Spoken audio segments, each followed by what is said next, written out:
Hi guys, and welcome back to Love English. So today, I'm not sure if it's a lesson or if it's actually breaking news.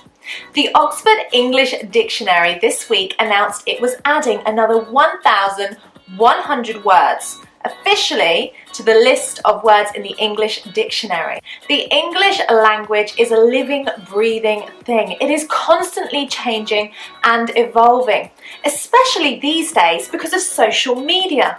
Many of these new words have either been coined through social media, created, that is, through social media, or indeed are because of developing technology.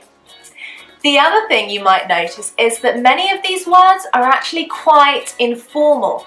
Some would even be considered to be slang. Now, I think these words can actually help you sound a lot more native. It shows that you are aware of the new and changing words in the English language. So I'm going to start with the top 7 that I think could be useful. I really don't think going through 1,100 words with you would be very interesting. Now, don't forget, if you haven't already subscribed, then do click that button below. You can also find us on our social media, Facebook, Instagram, Twitter and Snapchat. Why not comment on some of our pictures and connect with us there?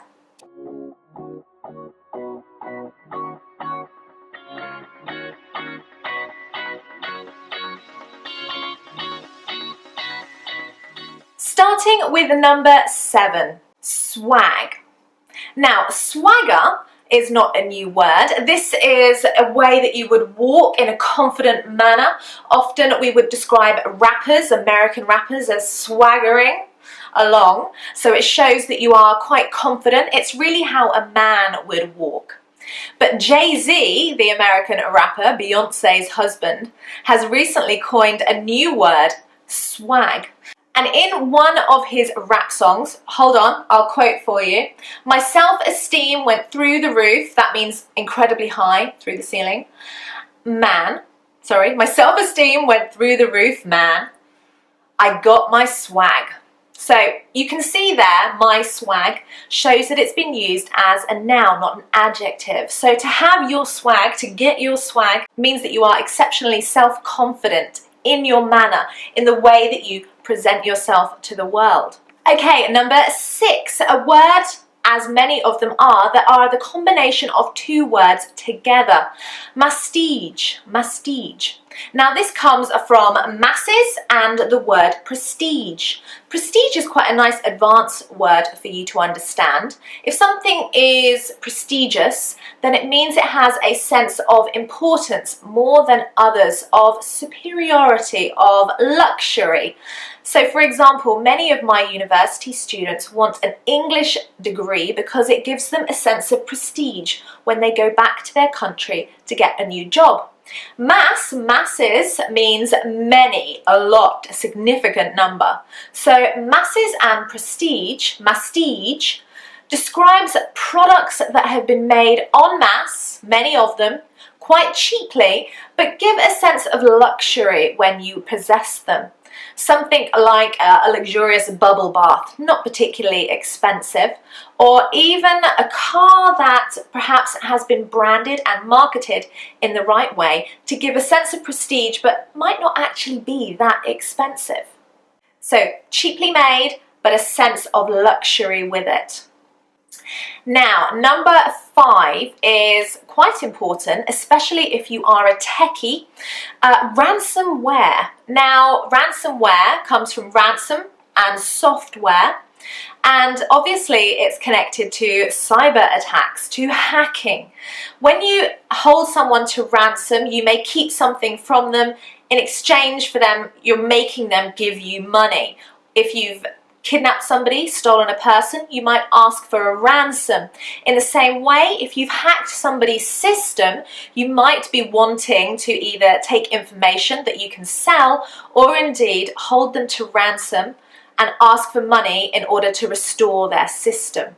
So ransomware, a nice new noun there.